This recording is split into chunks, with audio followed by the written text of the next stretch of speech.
जय श्री कृष्ण। आपका मेरी चैनल में स्वागत है। आज हम बात करेंगे श्रीनाथ जी के अष्ट सखा कौन है और वह श्रीनाथ जी की क्या सेवा करते हैं। यह अष्ट सखा श्रीनाथ जी को क्यों अति प्रिय है, इसके बारे में आपको संपूर्ण माहिती प्रदान करूंगा। श्रीनाथ जी का बाल्य स्वरूप भक्तों के मन को मोह लेता है। इस स्वरूप से आत्मा को परम शांति का अनुभव होता है और हमारे भीतर आनंद की भावना जागृत होती है। इसलिए हर रोज हजारों भक्तगण नाथद्वार मंदिर के बाहर कुछ समय के लिए श्रीनाथ जी को मनमोहक झलक यानी कि दर्शन करने के लिए धैर्यपूर्वक प्रतीक्षा करते हैं और उनके कीर्तन भी अद्भुत होते हैं। नाथद्वार में श्रीनाथ जी को भगवान श्री कृष्ण के 7 साल के बालक के रूप में दर्शाया गया है, लेकिन व्रजवासी और वैष्णव संप्रदाय के लोग उन्हें प्यार से श्रीजी बाबा कहकर ही पुकारते हैं।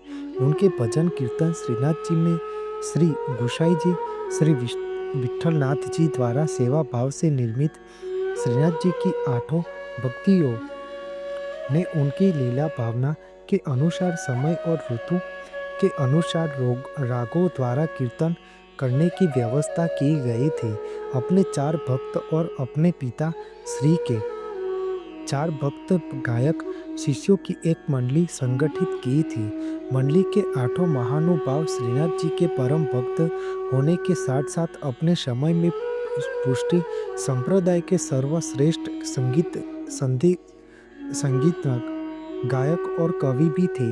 उनके निर्वाचन से श्री गोसाई जी विठलनाथ जी उन पर मानव अपने आशीर्वाद की मौखिक छाप लगाई थी, जिससे वह प्रेम भाव से अष्ट छाप के नाम से प्रसिद्ध हुए थे। पुष्टि मार्ग संप्रदाय की भावना के अनुसार वह श्रीनाथ जी के 8 अतरंग सखा है, जो उनकी समस्त लीलाओं में सदैव उनके साथ रहते हैं। अंततः उन्हें अष्ट सखा भी कहा गया है। उन अष्ट छाप यानी कि अष्ट सखा के शुभ नामावली इस प्रकार है कि वह महाप्रभु वल्लभाचार्य जी के शिष्य हुआ करते थे। उनमें से कुंभनदास, सूरदास, कृष्णदास, परमानंद दास और श्री गोसाई जी विठलनाथ जी के शिष्य गोविंद स्वामी, चित स्वामी, चतुर्भुज दास, नंदन दास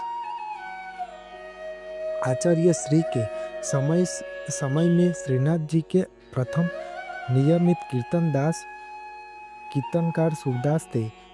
बाद में परमानंद दास भी उन्हें नियमित सहयोग देने लगे थे। कुंभनदास सूरदास से पहले कीर्तन करते आ रहे थे, किंतु गृहस्थ जीवन होने के कारण उन्हें नियमित रूप से अधिक समय देने की सुविधा नहीं थी।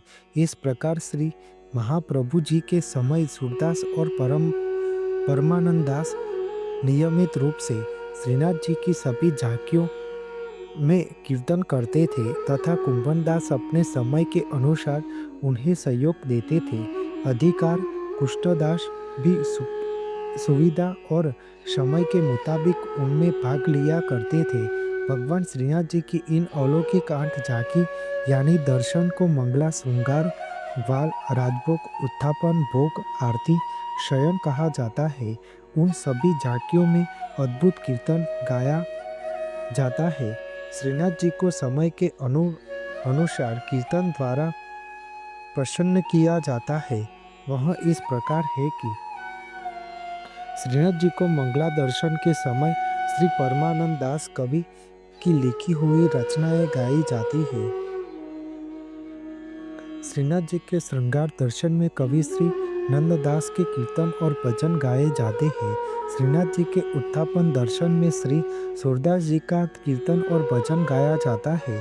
श्रीनाथ जी की संध्या आरती के अवसर पर श्री चित्त स्वामी के कीर्तन और भजन गाए जाते हैं। श्रीनाथ जी के शयन दर्शन में श्री कृष्णदास के कीर्तन और भजन गाया जाता है। श्रीनाथ जी के भोग दर्शन में श्री चतुर्भुज दास के कीर्तन और भजन गाए जाते हैं। श्री विठलनाथ जी ने अपने समय में श्रीनाथ जी की कीर्तन प्रणाली को सुव्यवस्थित और विस्तृत किया था। अंततः 8 समय की झांकियों में पृथक कीर्तनकार नियुक्त किए जाने की आवश्यकता प्रतीत हुई थी, इसलिए इन सभी के ओसरे बांध दिए थे। सभी अपने ओसरे के अनुसार सुमुख कीर्तन करते और दूसरे सभी उस कीर्तन को झेलते थे। यह सभी कीर्तनकार प्रभु श्रीनाथ जी की कीर्तन सेवा में अपने जीवन के अंतिम समय तक रहे और अपना जन्म सफल किया। इन अष्ट शाखाओं के पद ही कीर्तन सेवा भाव में गाए जाते हैं। बोलो श्रीनाथ जी बाबा की जय। आपको मेरी यह माहिती अच्छी लगी हो तो मेरी चैनल को लाइक, शेयर, कमेंट, सब्सक्राइब करें और बेल आइकन को दबाना ना भूलें। जय स्वामी नारायण।